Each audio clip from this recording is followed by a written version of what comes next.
Welcome to Kibbe on Liberty. I'm talking to my friend John Papola. This is an awesome conversation. He's the head of Emergent Order. And we ended up talking about a lot of things, but the emerging counter-revolution of loving America again and how that's impacting all of the disruption that's coming from President Trump. But more importantly, how being pro-America is fundamentally a libertarian story. Check it out.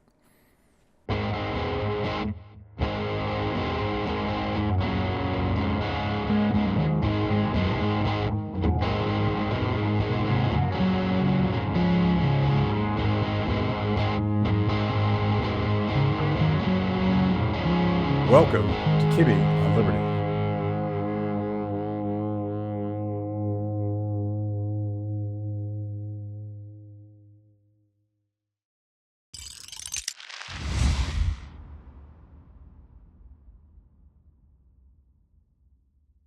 John, good to see you.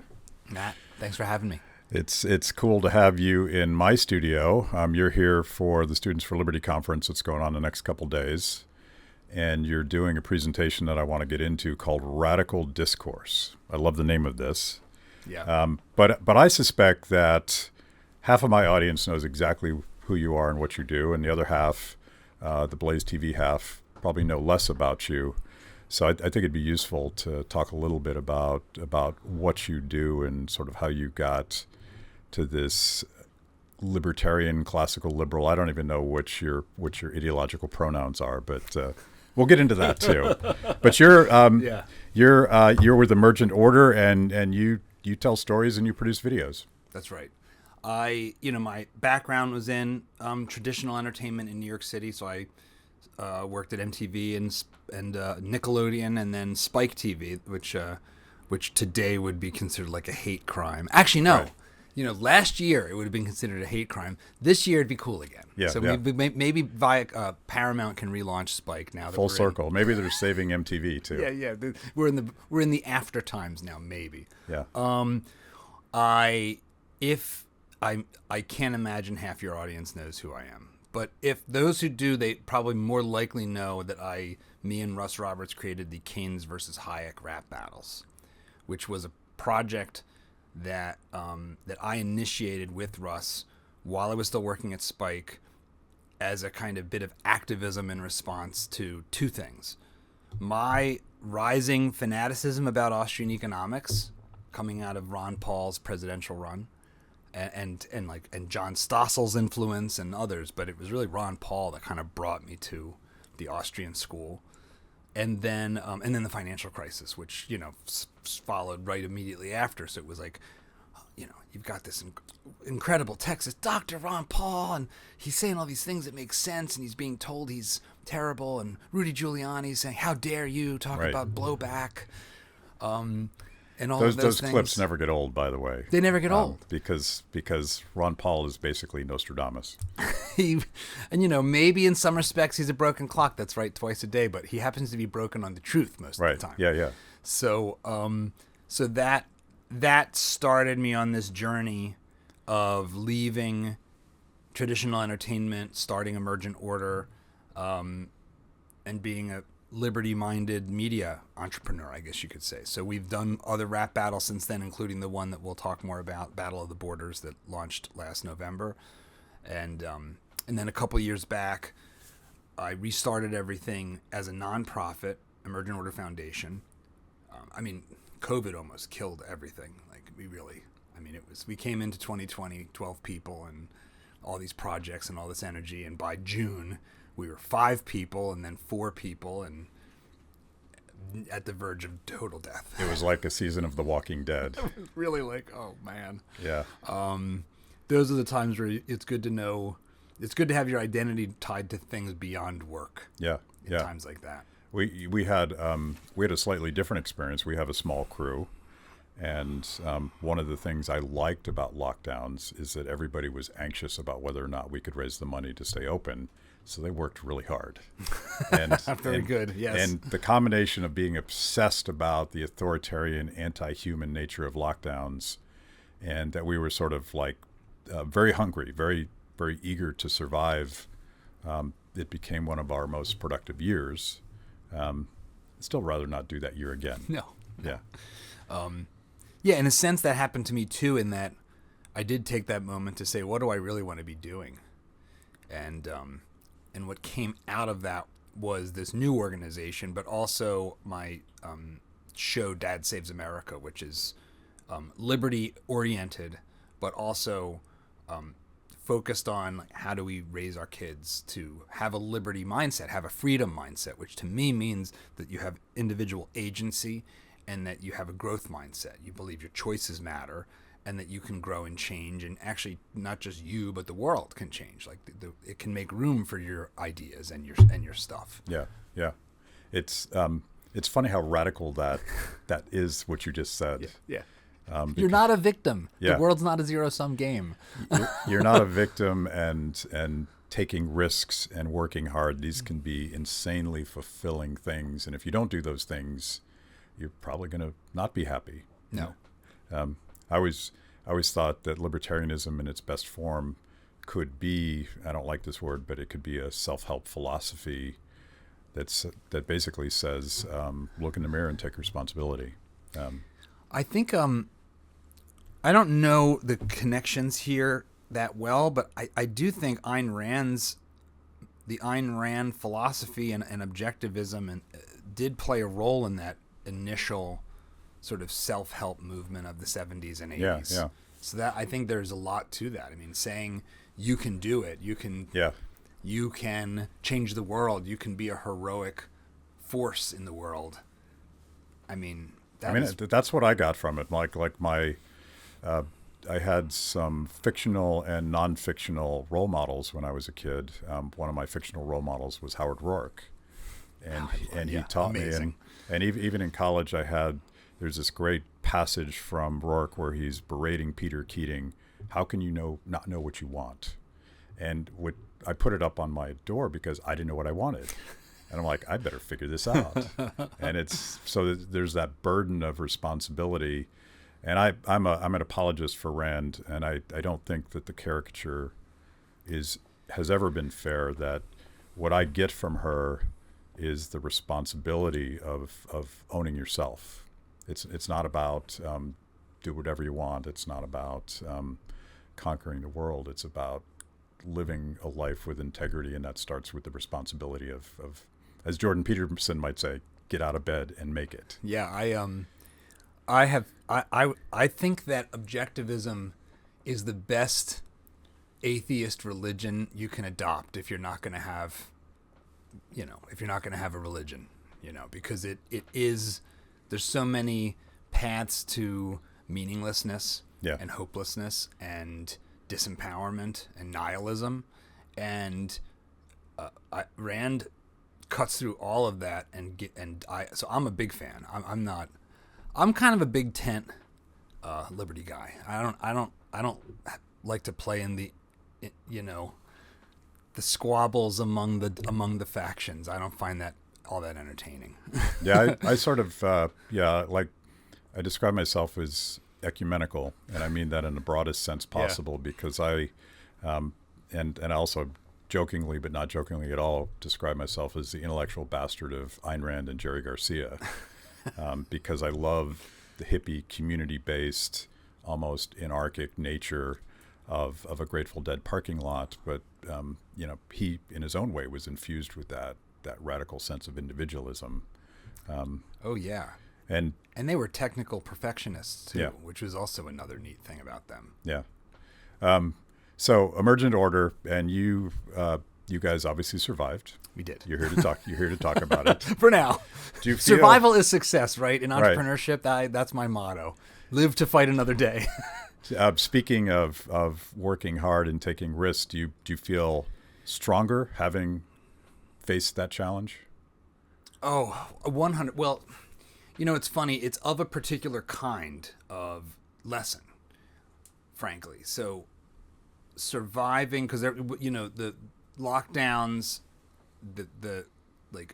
our revenue went down 80%. Like everything about what happened in 2020, coming out the other end and realizing, wow, I'm still here. Like I survived. That's a super powerful lesson. I feel like that's the lesson that That's the best lesson of failure, I think, within certain safe bounds, right? Failure can destroy you and leave you damaged in a way where it's not like what doesn't kill you makes you stronger. It's like sometimes what doesn't kill you nearly kills you and you never recover. Yeah. So I think that failure can be like lionized beyond reason, but surviving really hard times does teach you that anxiety you feel about the future. You know, it's the offset for that, and that has definitely come through. Like I don't worry too much about the future, or I do worry plenty actually, but that worry gets offset by like, no, I'm sure I'll figure it whatever comes next. Maybe this is the best of times. I should be grateful for things being good. When they're not good again, I will get through it. Do you suffer this? I have this. I guess I'll call it a psychosis where. I force myself to do things that I'm not confident I can accomplish, and I like that stress. And I learned this at a young age because I was frustrated that I was afraid to do certain things, and I forced myself to do it, and became competent at some of those things. But you go through this process of struggle and anxiety, and fear that you can't achieve the goal, and then you achieve the goal. And I immediately get bored with it. Yes. I'm like, oh, that was okay. So like I have like 48 hours of relishing the success of the project. And then I'm like, okay, what's next? Because I'm bored. This is a deep point you're bringing up, because I experience this all the time. In some ways, I'm a very even-keeled guy. In others, I'm a bombastic Italian. And still others, I go through like a largely hidden emotional boom and bust cycle of my own, especially with projects. Yeah. You know, I like to. I know this will resonate with you. You probably say it here, but you know, when the cameras are off, every project goes through the same sequence. This is going to be great. Wow, this is harder than we thought. Oh my God, it sucks. I think maybe I suck. Wait. Okay, no, it's starting to be pretty good. It's maybe working, and then maybe you'll get back to, hopefully, this was pretty awesome. It was different than we thought, but it's actually awesome. It worked out great. Right. Every time. You just described every project we do. I think it's every creative endeavor. It's just. And I always blame Logan at the sucky part. Like, Logan, why? Yeah, I could tell. Yeah, it is. That is the nature of the creative beast, and it's also. I think it's also something that's weird about some of the bigger cycles of like, why are we still fighting about communism when it so clearly failed? Catastrophically, murderously so. And I think it's like we are just, as humans, so adaptable that we take for granted our wins and then forget them like that. It's like, oh yeah, no, I didn't think I could do that. Oh, I did it. I'm bored. What else can I do now? I suck now. This is terrible. Yeah, it's the boom and the bust. It is. I actually think when I have to give, I think all of our intellectual adversaries have at least some kernels of truth, or they wouldn't still be standing. And I think John Maynard Keynes' sense that animal spirits are a real thing that I think that is true. Mm-hmm. I don't think it's the primary cause, but I think it's a magnifying effect. Yeah. And there's, there's obscure wings of Austrian economics that I was really into as a graduate student, a guy named G.L.S. Shackle, who was kind of a post-Keynesian that a lot of us Austrians were very enamored of, because he talked about, in a somewhat Keynesian way, radical uncertainty, like the unknown future in the most profound meaning of the term. And he talked about the collision of tradition and creation. And, entrepreneurship, there's a spark there that is not just, as Kerzner might argue, just piecing together previously unseen opportunities. There's something that happens that's real creation, something that didn't exist before. And I always thought that was really profound. So I would think maybe not so much Keynes, but some of the Keynesians I think appreciated the realness of the animal spirit half of humans. It's funny because you even said it in a sense. It's really weird, right? So you said something that your younger self was observing yourself and things you were afraid to do and pushing you to do them anyway. So that's real weird because that means there's actually two of you at least. Yeah. Like there's a you that knows that you need to do this thing, forcing the other you that's this inclination to not want to do it. And I don't think we have any sense of what's going on there. Yeah. But that is complex stuff inside every human. There's a simple metaphor from another one of my childhood mentors, Neil Peart, the drummer from Rush, and he was also very influenced by Ayn Rand and Howard Roark. And my favorite album is called Hemispheres, and it's a metaphor for the two sides of the brain, the heart and the mind, divided. and it's very much, and this bring it back to what you do and what we try to do. It took me a long time to realize that normal people are not like me, and I process the world through economics. Like if I'm going to have another beer, I do a simple economic calculus in my brain, and I realize that most people process most of the world through their emotions and their relationships and the world around them, and it's at our own detriment if we don't engage that half of ourselves. It's I think that this is where my own worldview has like enriched and gotten fuzzier, and part of it's also like becoming more engaged in my Catholicism, which lives in a different realm than like libertarian theory. It's like we are a complex creature, and I would say this to the like a simpleton Ayn Rand fan, like a young 18-year-old who's at this Liberty conference and maybe just is A. Has it all A figured is out. A. I'm stereotyping here, but well, if I'm an alien and I'm a materialist alien and I come to the planet and I observe this creature, human, and how they behave and why they do the things they do, and I'm a pure I'm like a computer synthoid creature. I am not building a profile of this species as being purely rational in a kind of utility maximizing, opportunity cost calculating entity. I am seeing a mixed thing. You know, David Hume said something to the effect of, I'll paraphrase because I don't think I can remember it perfectly, that, the reason is only ever a slave of the passions, and that it ought to be a slave of the passions, which is an interesting, like he goes from the is to the ought even. And I think we have to grapple with that. You can't say I'm looking at reality objectively and then treat people like we can potentially become rational calculators. We aren't. We're much more than that. We have plans. We have purposes. We respond to incentives. All of that is true. But our incentives are very complex. Yeah. And the Jerry Garcia half of me is really a metaphor for the Frederick Hayek and Adam Smith theory of moral sentiments half of me. Yeah. And it's not... and again, as an apologist for Ayn Rand, her heroes care about other people. Right. They care about society. They care about creating a better world.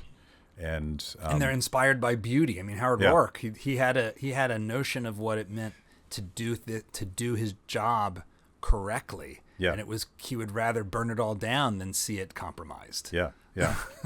So it's obviously infinitely complex and beautiful, but I think tapping into the beauty of that, and I want to get to the radical discourse, but one of the things that we libertarians struggle with, one is sort of constantly making these rational economic arguments, and we use data and graphs and downward sloping demand curves, and really turning on nobody unless you're already into that stuff, and we're also very good about raging against the machine. It's fun. We know government sucks, and we know communism kills, and we know that there's human collateral damage to allegedly well-meaning government programs. But it's harder to tell the story about the beauty of what happens when people are left free to be their creative selves and cooperate and help their fellow humans. How do we do that? You're like OG. This is what I do. Help us. It's interesting. I appreciate that compliment. I don't think it's wholly deserved.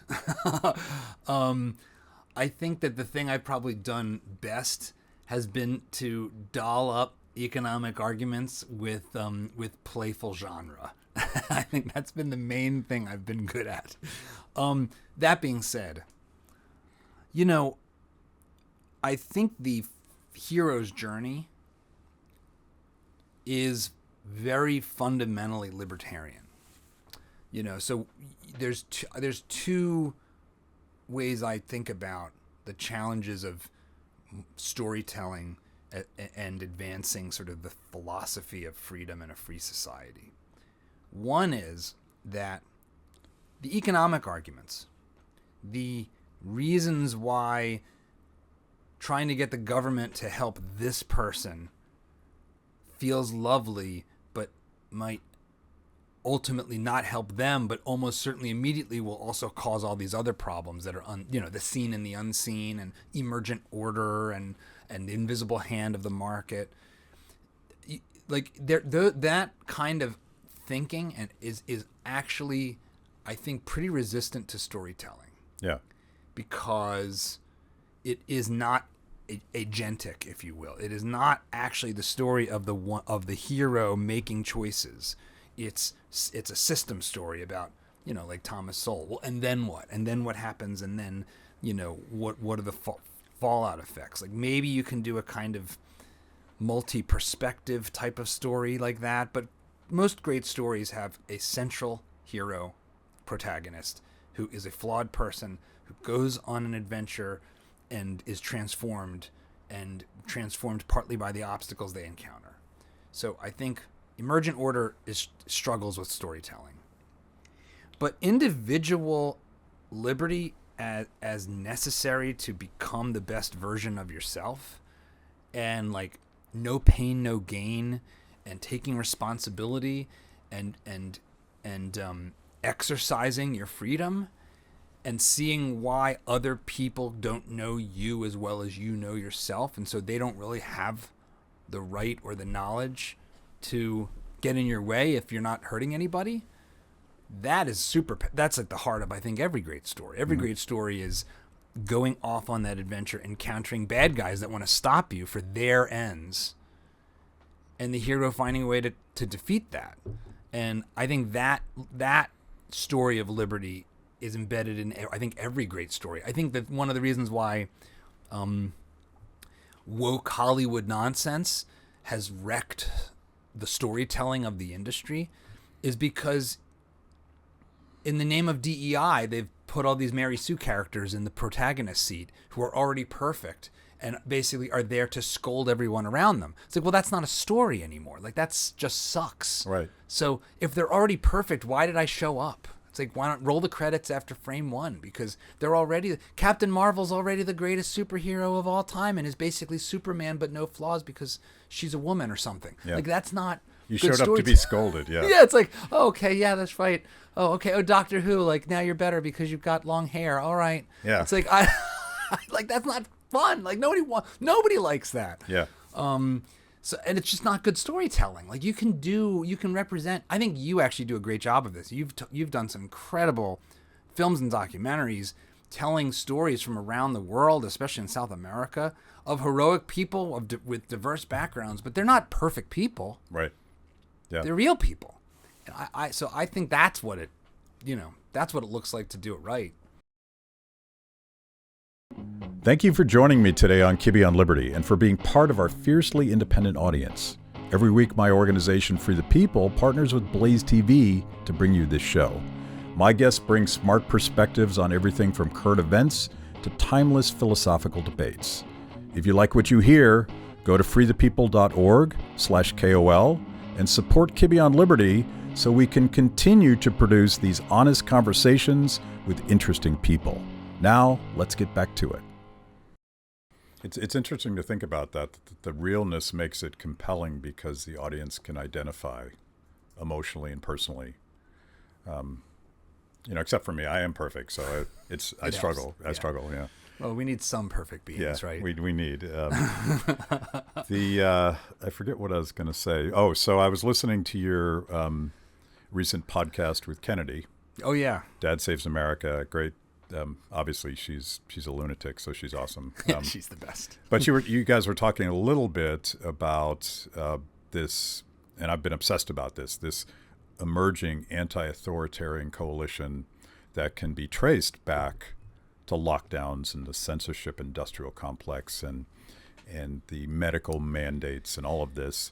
You're seeing a number of people coming from the left, and they're liberals, but they're liberals that can't identify with the authoritarian woke insanity that has taken over the left, and a big part of that coalition, with RFK Jr. Mm-hmm. and with Elon Musk, and even with guys like Jay Bhattacharya. These are not partisan Republicans, and these are not conservatives in the way that you would think about that, and that makes Trump 2.0, the coalition, very different than Trump 1.0, and far more compelling to me, more interesting. What's your take on that smash up of ideologies and tribes? It's super exciting to me. I have a couple impulses that I'm aware of. So I grew up like conservative. You can either embrace your parents' worldview or reject it. I embraced it. My dad's always been a conservative Republican, and so I was like a young Republican. And then actually, it's like Ron Paul and John Stossel and you at Freedom Works and I became radically libertarian in the aftermath of the financial crisis and went into all this economic stuff. And now it's probably partly age, but it was also the lockdowns. I haven't rejected really any tenets fundamentally of my libertarian principles, but I couch them in a different way. I don't think libertarianism, and I'll get directly to your question. I know this seems like it's an offshoot. I don't think libertarianism is a totalizing worldview. I think it is a perspective on fundamentally like the legal regime in which we humans operate. It is a political philosophy. It is what should the role of government be, if there even should be one at all, and what should be our legal obligations to each other as instantiated in the law.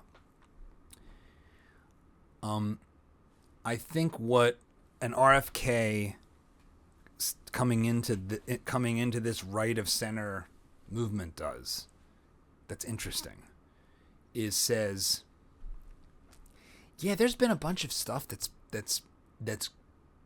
business, even leave aside even the crony government, FDA, food pyramid stuff. There's been plenty of things that have been the process of voluntary free enterprise that are bad, that are unhealthy, that are that we like. We like sugar. We like a lot of sugar. We'll eat way more sugar than is healthy or reasonable. It's a flaw of our nature, the way we evolved with such limited calories at our fingertips. Our prosperity, right? Right. So now we have, I think, this different set of constraints that I think this Trump coalition in different ways, imperfectly, of course, is speaking to. And the one that, to me, really sort of rocked my world was watching our kids. I'm 47, so my son's 19. That he's a Gen Zer. His generation, the mental health collapse of Gen Z should be a wake up call to like late 90s classical liberal thought. Yeah. Because late 90s, post-fall of the Berlin Wall, classical liberal thought is we are at the end of history. Democratic, liberal capitalism has won the day, as well it should have. And, the graph is up and to the right from here. It's Steven Pinker. Right. It's everything's getting better. Look at the collapse of poverty around the world. Isn't that great? It's a very Panglossian story. It's not that it's not true. But here we are in the wealthiest country in the world, and our little girls are cutting themselves at rates that we've never seen before, and committing suicide or trying at rates we've never seen before. And if we got to grapple with that. And that raises different kinds of questions. And I'm not saying the government has an answer or that the Trump movement has an answer, but I think that's part of what has sort of scrambled our politics, is that we have a different set of problems at the level of our friends and family than we used to. You could even call it wealth diseases, although in some cases it's not wealth in the sense of, like, there's plenty of Americans struggling mightily, right? Right. So I think that I know that's like a zigzaggy answer, but it just is kind of a window into my own feeling of concerns that fall outside of government bad, shrink it. Yeah. It's like, it's yes, and what should we do with our freedom that will be healthy and good and improve our lives? Yeah. There's elements of Maha that this is what you're echoing. They're asking questions in a different way that I think forces us that, I would argue that my sort of faith in free enterprise was wildly naive. And I would point to what RFK calls corporate capture to describe a lot of that. And I would push them even on questions of intellectual property and corporate structure itself, which is a government structure, because I think it creates perverse incentives. But we should be allowed to ask the question, are we over-medicating our kids? Yes. Because, I think the answer is obvious. Yeah. Are we over-vaccinating infants? I suspect the answer is yes. And we're not allowed to say those things because, we'll be accused of being anti-science. But you got to look.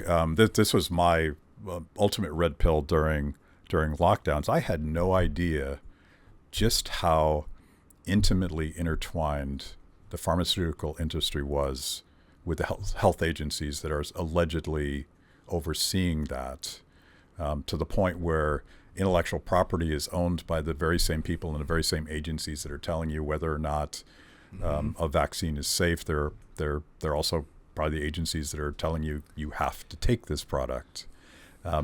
That blows up the whole thing for me, and I'm now immediately skeptical of anything Big Pharma says. I'm still not sure that is a creation of free market capitalism. I think it's something else. Well, I'll give you another one. I don't like the idea of the government banning any kind of communications. In fact, I think that's just the path to hell. London Bridge has fallen down because they're arresting people for tweets.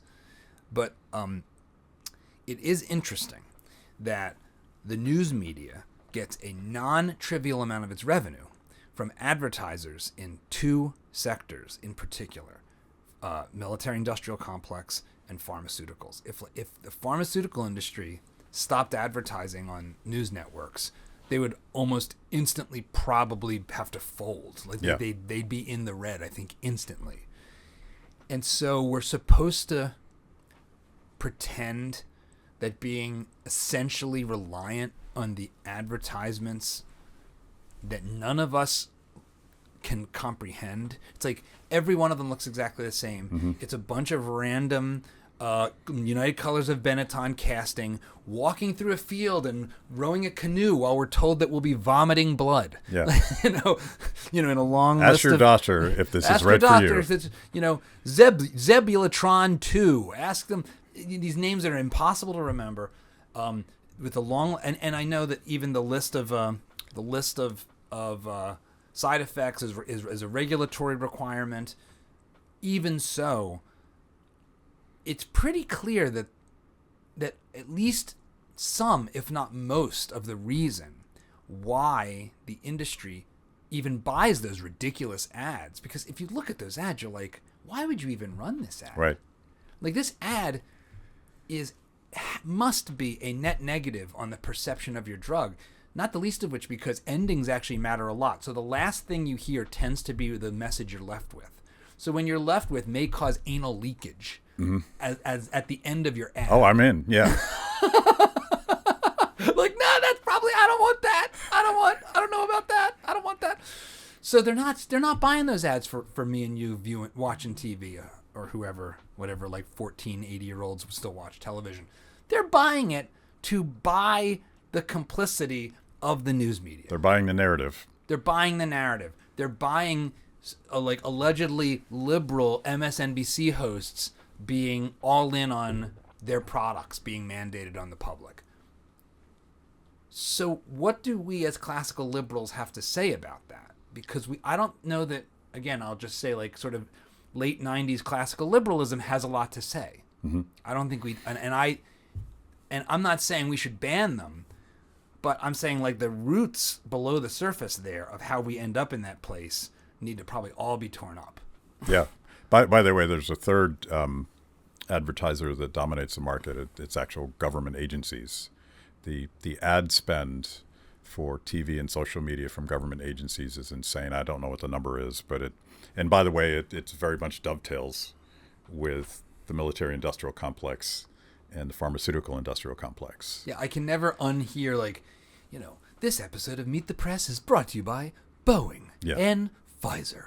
It's like, next we'll have on Scott Gottlieb to talk about, Scott, you just came out of the FDA and went to Pfizer. Is that right? No, I'm not going to bring that up. It's like the whole thing is just... By the way, the market is correcting, and I think the ham-fisted nature of the censorship industrial complex exposed the fact that the old corporate media, legacy media, whatever you want to call that they're not doing the job of media, and they're all dying.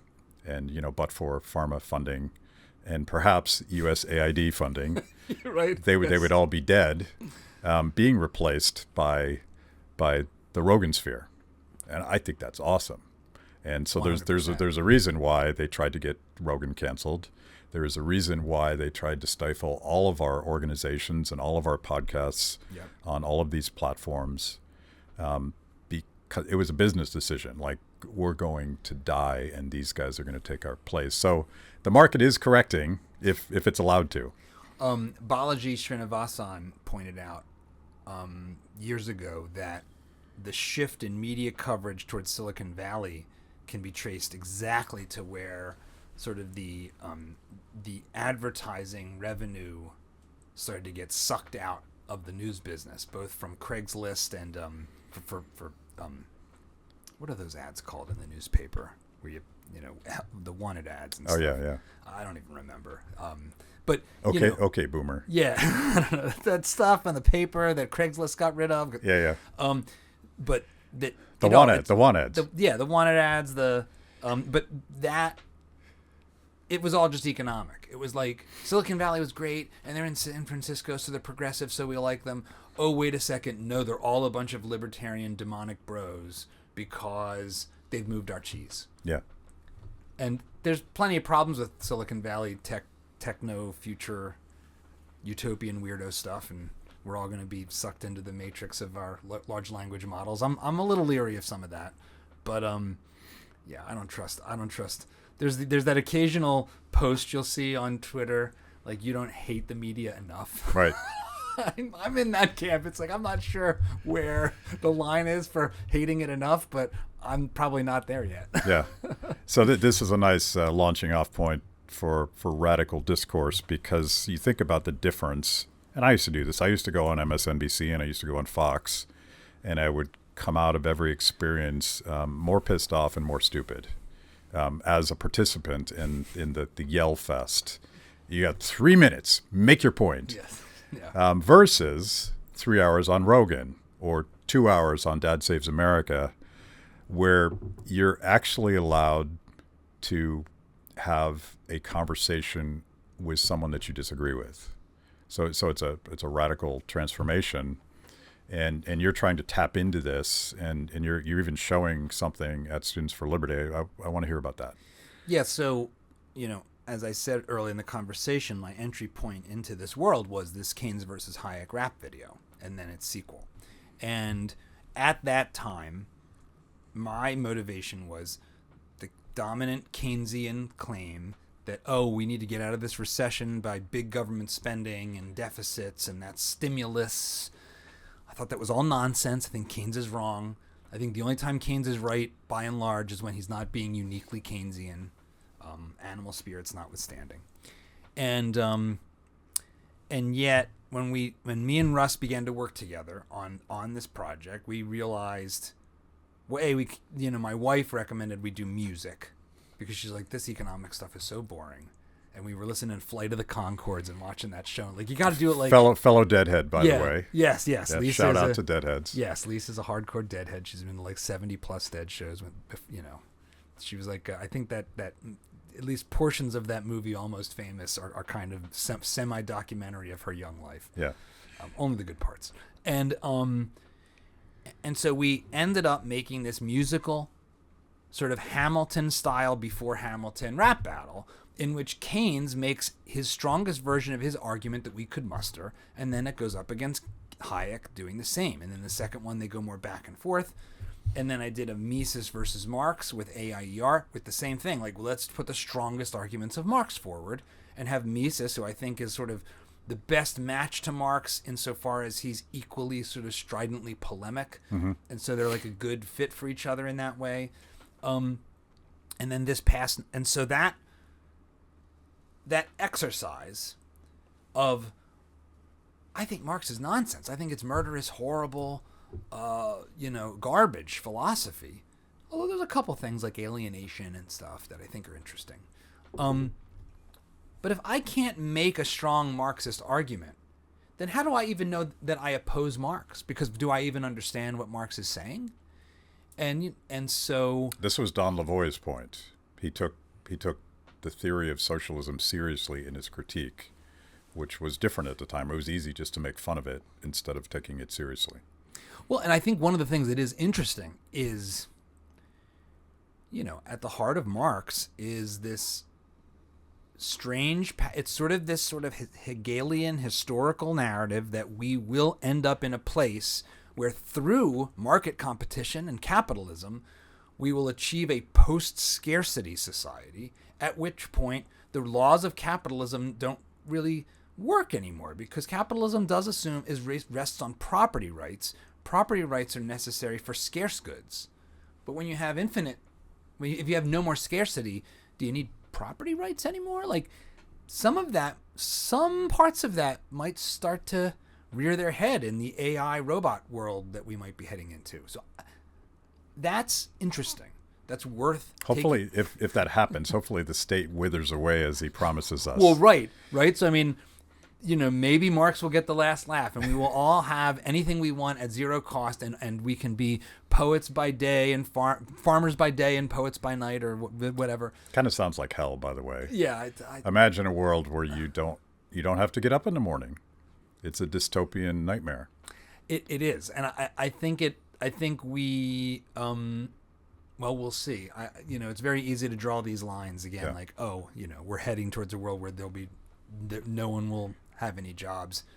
But if I do have a robot, I finally get to tell somebody what to do. Yes, at least your authoritarian impulses can be applied to a non-human. So that's right. A step in the right direction. Yeah. So anyway, point is, I think you can both be a biased human with a perspective and be able to understand the other side and even make the strongest version of its argument.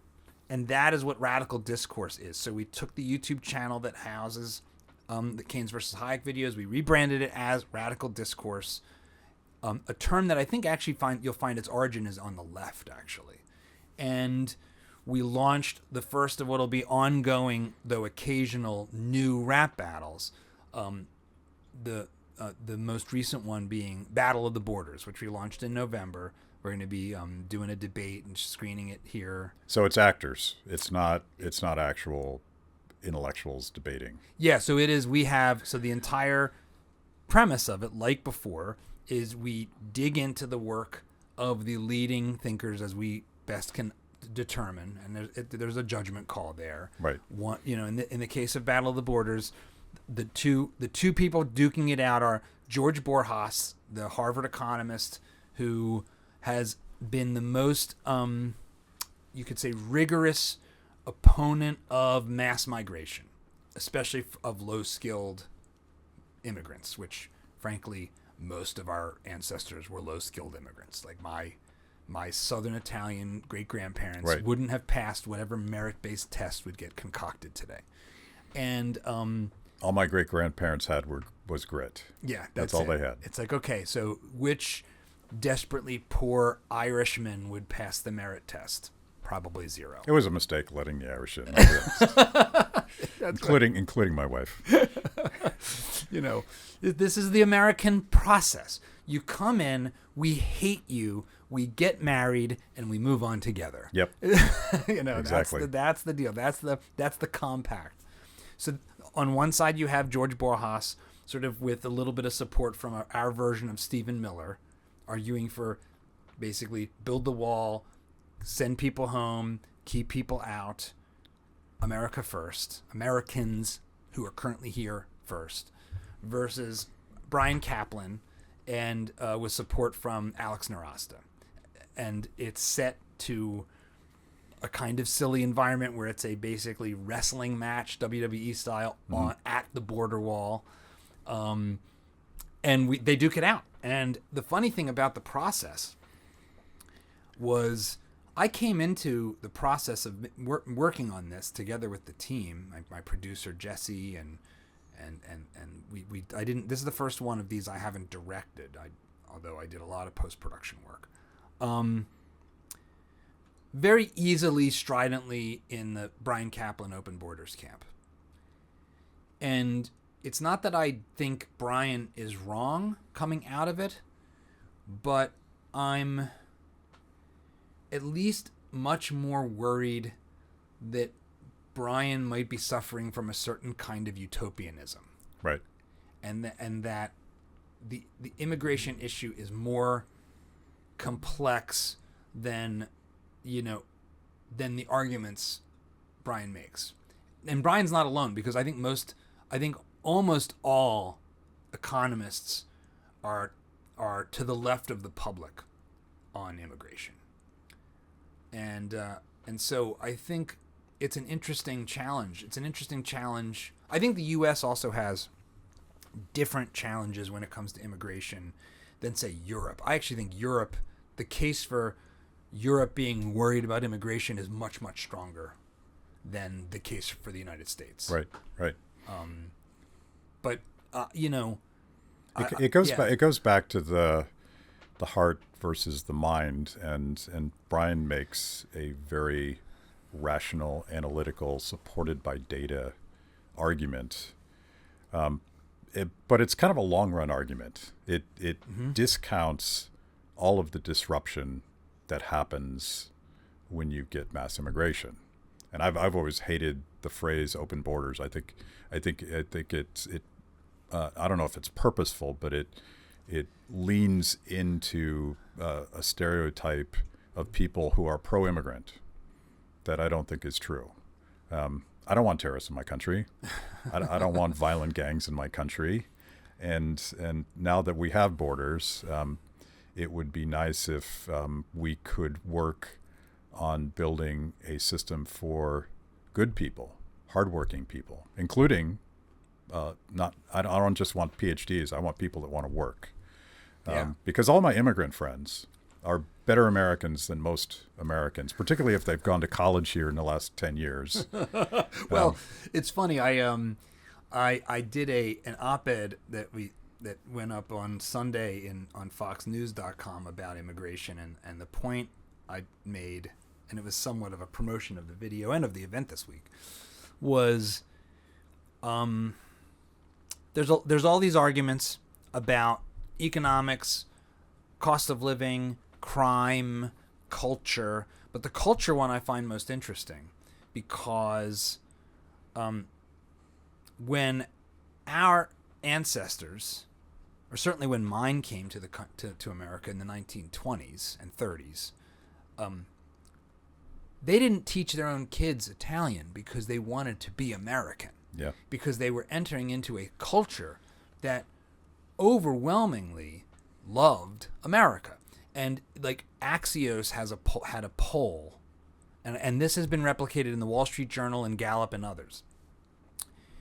Only 18%, if I'm remembering that number correctly, but it's close to that, of 18 to 34-year-olds polled last year said they were very proud to be American. That's down from 85% in 2013. Now, what's happened since 2013? Because you can find another stat that has collapsed, and that is perceived race relations. 68 to 72% of both white and black Americans in 2013 believed that race relations in America were good to very good. Now, those numbers are in the 30s. So we have suffered through a woke reign of terror that literally hates the country, thinks we should give the land back, thinks we should be destroyed, thinks Western civilization is evil, and who would move into that environment and assimilate into that? It's like, you hate yourselves? Yeah. Maybe I'll just keep speaking Spanish and I'll just live in an enclave with my family, and I came here to have a better life, and you hate the country. Like, I just got here. So I think we need to, we can't hate ourselves and also want mass amounts of people to come to the country. Right. Those two things are not congruent. And I think that that's a challenge that kind of is more complex than the arguments that get made. If you made it this far into the show, it means I must be doing something right. Kibbe on Liberty is just one of the amazing products we create at Free the People. We tell emotionally compelling stories and produce educational videos for the liberty curious. Our award-winning documentaries personalize all things liberty, independence, creativity, hard work, integrity, and perseverance. After the show, check out our work at freethepeople.org. And if you like what you see, donate to support what we do. That's freethepeople.org. Now back to the show. Yeah, it's not. This is not a simple question of economics. It's about this cultural rot that I do think the tide is turning. Yeah, I agree. And I think, and again, it goes back to this emerging anti-authoritarian coalition that is as much cultural as economic. At this point, it's just it's mostly just a reactionary thing to everything that you're describing. So we got to sort of try to fill in the blanks together on what that looks like. And I do think libertarians have a lot of compelling answers in the right way. I don't think economic efficiency is the first of those tenets. It may be the 10th of those tenets. But just the idea of we have a philosophy that allows for real diversity. We have a philosophy that allows for people of all different walks of life to find ways to cooperate and thrive together. That to me is like the gold in this new searching that so many people are looking at. They've decided that the insane authoritarian dividing us by race and sexual preference, that's disgusting. I don't like that. But what am I? That's an opportunity. It is. I think, and at the end of the piece, I write about this a little bit. But the thing that I think so interesting is, what piece? The Fox News piece. Okay. I'll send you a link to it if you want to include it. That'd be awesome. Okay. But basically, I think that fundamentally the American creed is very libertarian. The Declaration of Independence, the Bill of Rights, the entire premise of America, and the way America has developed into the wealthiest, most powerful nation on the planet and the history of the world, is by and large saying, we believe as Americans that the individual is sovereign, that the individual is endowed by our Creator with unalienable rights to life, liberty. It was originally property, right? But the pursuit of happiness by way of property, by way of ownership, by way of personal responsibility, by way of community, by way of our Bill of Rights saying that anything not explicitly described as a power of government shall be left to the states and then and ultimately to the people. And so that is the democracy in America that Alexis de Tocqueville saw when he came from France and said, "Oh, the noblemen of France just turn to the parliament, turn to the aristocrats for answers. Americans just roll up their sleeves and do it." That is what it means to be an American. We are not a blood and soil nation. We never have been, even if we were a white European nation with African American slaves, right? I mean, that was our original mix. But very quick, I mean, we were diverse in a lot of ways from the beginning, and that diversity only expanded. That diversity doesn't bring entirely strength. Some of that diversity brings strife. Mm-hmm. And that's part of the American challenge, too. The strife between white and black is part of the American story. We can't pretend that wasn't there. But there's a lot of good to embrace. Some of it means that we'll always be like a messy place, I think. And there's countries like Japan that have a kind of cleanliness and orderliness that is admirable, but it also brings with it a suffocating conformity that's very antithetical to the American way of life. And so I like, this is where I will start to part ways with some of the like right-wing populists like Tucker Carlson, who've shaded into kind of hating America a little bit. Like, why can't we be like Japan? They're so clean. Our cities are a dirty, scummy mess. It's like, well, our cities should be cleaner, but I don't want to be Japan. We could do clean and beautiful chaos at the same time. Right. So I think in a way, I think one thing I'd offer to my libertarian friends is don't hate America. Embrace America. Like, it's almost like I'd rather that we call it Americanism than libertarianism. I know that's not perfect, but I think that is where I'm at. I kind of this. I think that anarcho-capitalist wing of our tent revels a little bit in down with the state to such an extent that it kind of becomes just another utopian sect. And I'm pretty anarcho-sympathetic still, but I don't know. Read a history book. America's still pretty great. Right. I like make America even greater. I'm for that. I want that. Yeah. And by the way, that's a radical, almost counter-revolutionary position, given where Zoomers have been growing up. And I think, again, just to go back to I think there's I'm proud to be an American vibe in the MAGA, Maha. Yes. My team gets mad, but I think there's something called MAFA, Make America Free Again, because there was an explicitly libertarian piece of the Trump puzzle this time. I voted for Trump and I vocally supported him. I don't think he's perfect. I think there's plenty of trouble, but the choice to me was crystal clear. It's just like a pointed statist with the worst voting record in history, who's just like always lying to Trump, they all lie, Yeah. But I mean, it's one of the things that's so interesting about the time we're in right now is you have this sort of crazy chaos where you've got Trump and Elon both tweeting every move they make. And I think the criticism that this has got oligarchic elements is completely legitimate. He's the richest man in the world and a military contractor. So that's weird.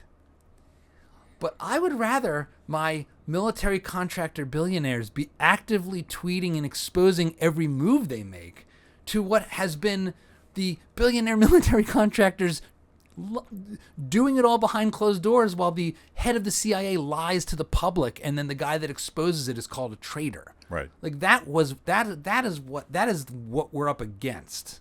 Like, we're not up against enlightened elite diplomats who are refined and who are smooth with their words and they're very, Pete Buttigieg types. No, that's just a mask. All that's fake. That's all fake. Yeah. I would rather have and maybe this is just the South Philly in me, but right. I would rather have, I would rather have them scream and go F yourself on Twitter than right. being all genteel while they murder people all around the world. I sort of love the fact that a sitting president will drop the F-bomb in a press conference. So did you ever see the Dave Chappelle bit that he did for Saturday Night Live? And he didn't do the bit that they had screened him to do, but he did a bit about Trump, where he makes the case for why his neighbors in Ohio were supporting Trump. And this was the first time, not the second time. And he calls him an honest liar. And I think it's such a profound way to understand why people are attracted to Trump, because he just says it. And in this context of this bit, he's talking about the debate with Hillary, where Hillary's using the typical talking points. You're just going to give your billionaire friends tax cuts. And Trump says in response, I know the system, I use the system, and I know that you will never change the system because all your friends use it too. That is a level of honesty that most Americans have not heard from a politician in a long time. I think one of the things that is part of the distinctly American culture, and you really hear this when you travel abroad, is that we are a cowboy country. Like, in some respects, this sort of the crazy crudeness of Trump is very American. Yeah. He's what the Europeans have always thought we were, even when we had the genteel presidents. Do I wish he was even better on philosophy like Ronald Reagan? 100%. But I think you dance with the one you came with it, right. To some extent. It's like we have the choices we have, and I think there's also something really interesting about where we are right now, which is, so he comes into office in 2016, and it can be reasonably hand-waved as a bizarre fluke because Hillary was a particularly corrupt and despicable candidate. And yet she won the popular vote by a decent margin, so it's like, okay, this was weird, and he was the TV guy, and he's in like half of the rap songs of the past 30 years. This doesn't say anything about what's happening in our culture or our politics, really. And then he's out of office, and we go through this sort of COVID woke communist revolution in the society. And now he comes back having won every county by larger margins than before. Like, not one county shifted to the left of 2020, as I understand it. That puts him in a very different, it's an almost unprecedented position for an American president to be in. Yeah. Including to have been in office for 4 years, seen the way that all works, and then have 4 years in the wilderness plotting. Right. And then come back and you look at the velocity. I don't know, it's exciting for even in the areas where I'm like, do I want the U.S. to take over the Gaza Strip and turn it into a hotel? Is that what we're supposed to? I'm pretty sure that's a bad idea. And yet, there is still a silver lining in that level of disruptive rhetoric. There still kind of is. I'm not I'm not pearl clutching on anything on this front. There's a method to his bluster and lunacy sometimes that I definitely didn't appreciate in 2015 when I was running a Rand Paul super PAC against him. Yeah. I thought he would be... Yeah, I didn't vote for him in 2016. I thought he would be a dangerous, particularly on foreign policy. I thought he would be dangerous. And it turns out that the bluster in practice was more about restraint. It's funny because he's not especially ideological, but he does have a pretty consistent position. Some of it good, some of it not great. when it comes to international relations. I think he's not great on trade. He views it like some zero-sum game where it's America the corporation negotiating with Japan the corporation or China the corporation. That's not how trade works. Although the way he's used the bully pulpit of threatening tariffs does seem to at least get other national leaders to move on things. So, if he'd use it to reduce tariffs, that would be ideal in my world. I think his Achilles heel is if he actually creates a trade war, he will destroy his presidency. Yeah, because people are still hurting about not just the cost of eggs, which is more complicated than other inflationary food, but they know how much stuff costs in their cart, and if that keeps going up, this is how presidents lose. It's I think that the powder keg of our time right now is probably what's happened to housing. Yeah. We are not back to 2008. It is like we're not out of the woods by any stretch in the fallout of what was done during COVID. Yeah. During the COVID lockdowns and then the subsequent trillions in stimulus and money printing and all of it. And I think that it's been interesting.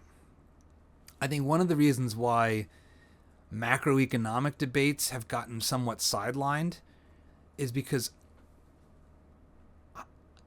I don't even know what to make of the macroeconomics. I mean, the simple Austrian economics story, which is that low interest rates produce unsustainable booms, and then those run up against the real constraints of the real economy and come crashing down as prices rise, as prices and interest rates rise. That's the Mises Hayek story of the boom and bust cycle. It doesn't. That's at least an incomplete story because you look at what's happening and it's not like clear. Are we in some super turbo bubble that's going to pop? What does that even mean? The only recession we've had technically is like the one right at the COVID lockdown moment. Right. Is that because it's all just a big inflationary debt bomb? I don't know. Like, it's really hard to know what the heck's going on. Inflation's managed to come down. It's still high. It's still not good, and I think the stats are wrong. But I think that's one of the reasons why, like, the economic story has gotten muddy is because it's literally just gotten muddy and hard to understand for everybody. I love that Javier Milei is viewed as a role model and an ally for the new Trump administration, and I think that's obviously here's an irony: the Peronists never thought that a guy like Milei would get in charge of a very muscular executive branch, so he can just affuera the shit out of things. And it's amazing. He's the greatest. Yeah. Similarly, Trump has inherited a muscular executive branch, and we could all complain about the lack of restraint and the concentration of power. But even in the creation of DOGE, he took a Obamacare era agency and he just renamed it. It's the same mission. Like, let's make sure that our computer systems and data integrity is a thing. And Elon's like, okay, hold my beer. I'm going to go in and systematically root out corruption. I don't think a single government bureaucrat has ever met someone like these 22-year-olds that we're all demonizing now, because they actually understand how this stuff works and they actually potentially know how to fix it. So you have that sort of it should be a teachable moment for the left, but I think their lesson will just be we got to get it back. I mean, there's no indication that at least the Democratic Party has even remotely come to grips with the world we're in. And it's not like they're dead because the Republicans have slim majorities and only hold, a slim majority of governorships and all of that. So it's like the future of politics is pretty up for grabs at all times in the U.S. But if you watch those clips from that DNC, right, where they're like, how many of you think that this election was about racism and misogyny? And every one of them raised their hands. And right. and And you go on Twitter, and it's like every reasonable left of center person, the Matt Iglesias types, are just like, oh, we're totally fucked. Just like, yes, you are. You are. It's a complete. It's the headwaters are poison on the left. Academia is poisoned by Satan. It is awful, and it is like an entire pipeline of trash. Yeah. So there's like that. They have a lot to do to become a viable, functional, non-demonic force in our politics again. It can't be. I saw somebody on Twitter say, it retweeted President Trump signing the executive order to not let men and women's sports, which I am for, not having men and women's sports. And such a radical position. I know, it's crazy. But as a father and as someone that lives in planet Earth where there's only two sexes, because that goes down to the level of plants, I'm not, you can do what you want as an adult. That's great. I don't care. I have friends. It's fine. Don't mess with our kids. A guy on Twitter posted like, as a Democrat, he's like, as someone of the left, how did our side give this man this victory? I'm like, who are you talking about? Like, who on your side was going to be signing that? Right. This was your people's idea. Right. Like, go out into the wilderness, confront your demons, come back when you got some ideas that aren't completely crazy. I think part of it, and this another reason to be kind of white-pilled, is I don't think the left understands this radically decentralized, democratized world that technology has brought to us, now going back 20, 30 years. And on the one side, you have the Democrats who were running a puppet regime. Like, Biden clearly wasn't running anything. He couldn't even do the fake press conferences. And then they airdropped, they oust him. It's a coup. Yeah.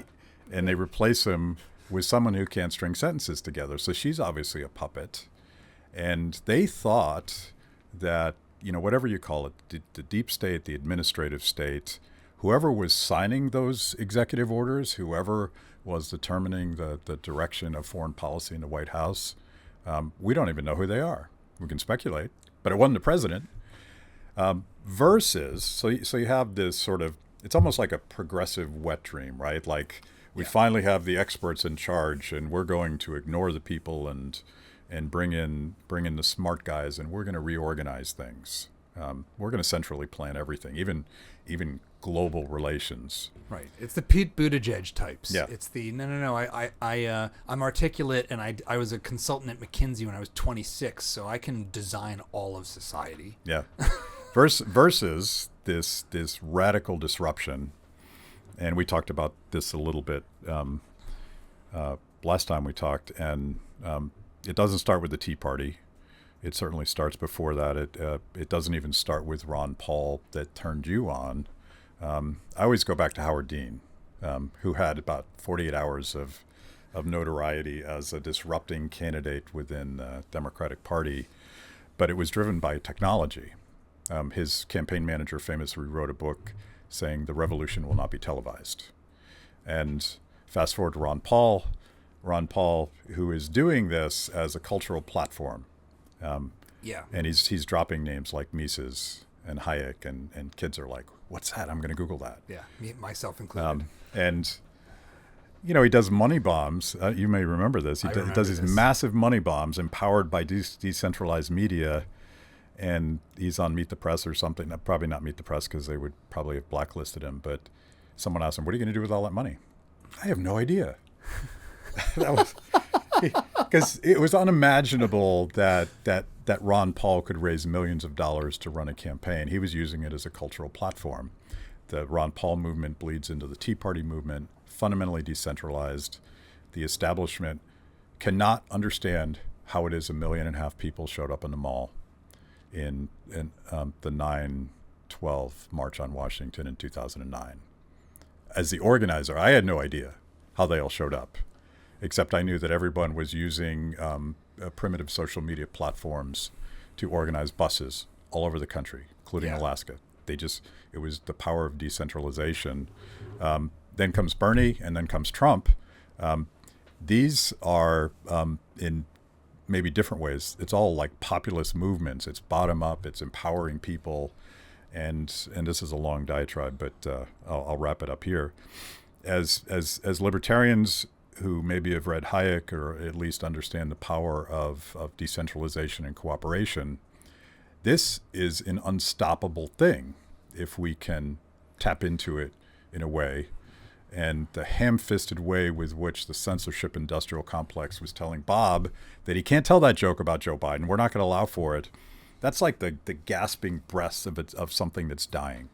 It's I think that's all true, and yet the one piece of the puzzle that does give me pause in a way that is new to me, because I'm very much like a Matt Ridley type of optimist, generally speaking, is there was this notion, right, of security through obscurity. So that decentralized group of bandits who are all getting together and texting each other to go to the 9/12 event that you organized and make their voices heard and get things done. I do think AI is going to pose really radically new challenges for this. Yeah. Because the show me the man, I'll show you the crime, you could hide in trillions of data points before, and it doesn't look like that's true moving forward. Yeah. You can ask a fairly fuzzy question of it. This is something that I'm a huge fan of John Perry Barlow, and he was one of the lyricists for the Grateful Dead. But he was also the guy that wrote the Declaration of Internet Independence, and he was like a futurist optimist about technology who over time got more cynical about the internet. And he always said that, like, there's two things happening: radical democratization, the right to know, liberating in ways that we could never conceive of, insanely dangerous technologies that authoritarians can use to oppress us. The clash is always there. It's still there. I mean, the radio was the same thing, right? The radio was this one-to-many broadcast platform that turned out to be really useful for the likes of Hitler, and it's always both. It's always both. So it's a good warning that there's it's always a messy fight in this world. There's never permanent victory. We're always one generation away from freedom being under threat. Yeah. So it's a reason to stay vigilant. Which is why we fight.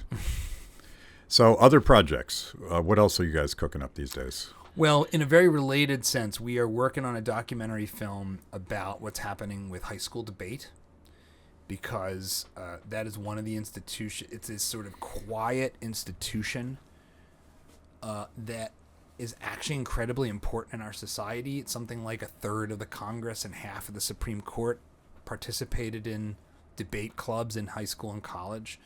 And like with everything else in the education sector, it appears to have been radically transformed by this sort of postmodern critical social justice philosophy. And so when the most politically engaged young people are trained to think in narrow terms that make it so that we already know what the truth is and it's all just about tactics, which is what critical social justice is. No, we already know the truth. It has been delivered from on high, not from the high that I think is the high, but from some other high.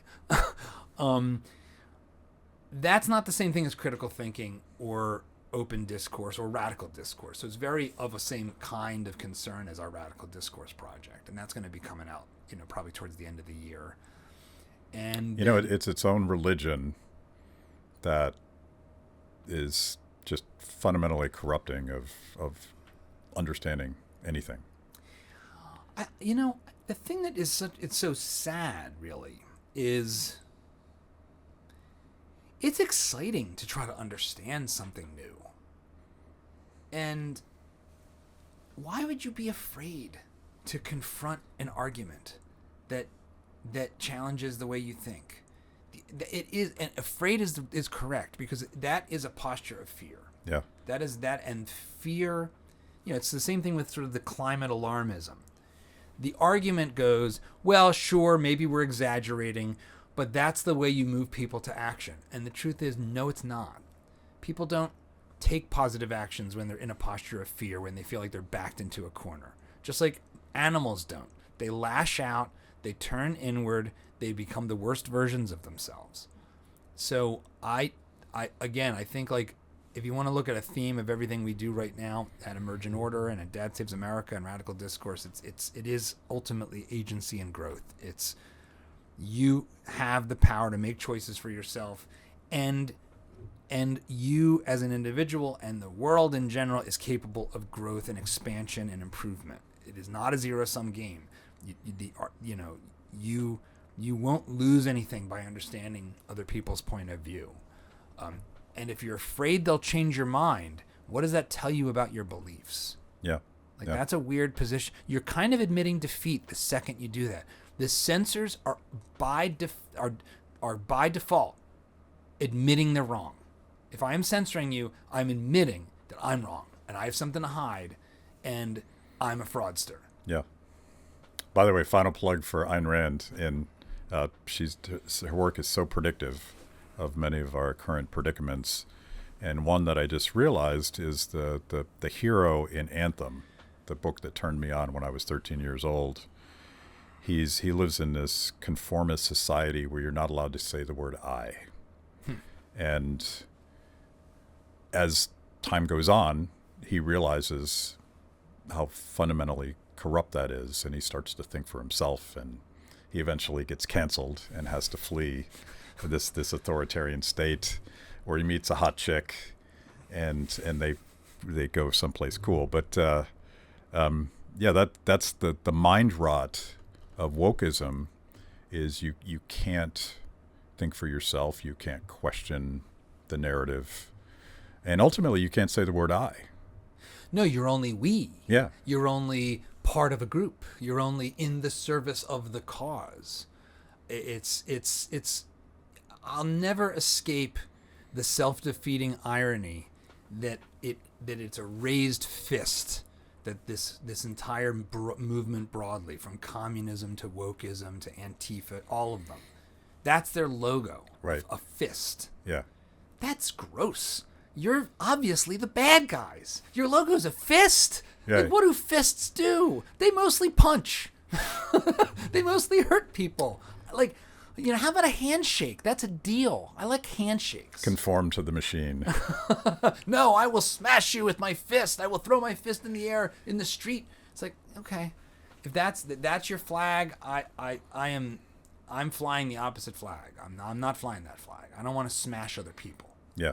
Okay, so you're on Twitter, X. I'm sorry, Elon, Saint Elon, and tell us where we can see your stuff. Well, the best place, you'll find the best version of me at youtube.com/DadSavesAmerica. You'll find the more spicy and not maybe the best version of me at John Papola on X, and then the rap battles can all be found on YouTube at Radical Discourse, and they're on, all that stuff's also on X as well, so you can find it kind of everywhere. So the first one's on, the immigration rap is up. It's up. It's out there in the world. Okay. And we've got a new one on climate change that's in the works. It's going to go into production next month, and fingers crossed, if all goes well, it will launch on Earth Day. So that's what we're planning. That's a good deadline. Yeah, it's a good deadline. It's a total trolling. Yeah. But Al Gore versus Alex Epstein, and Bjorn Lomborg. Does Tipper show up? No, we're saving that for the censorship. For the censorship rap battle. That's the one I want to see. Okay, this was fun. Thank you, John. Thanks, Matt. Thanks for having me.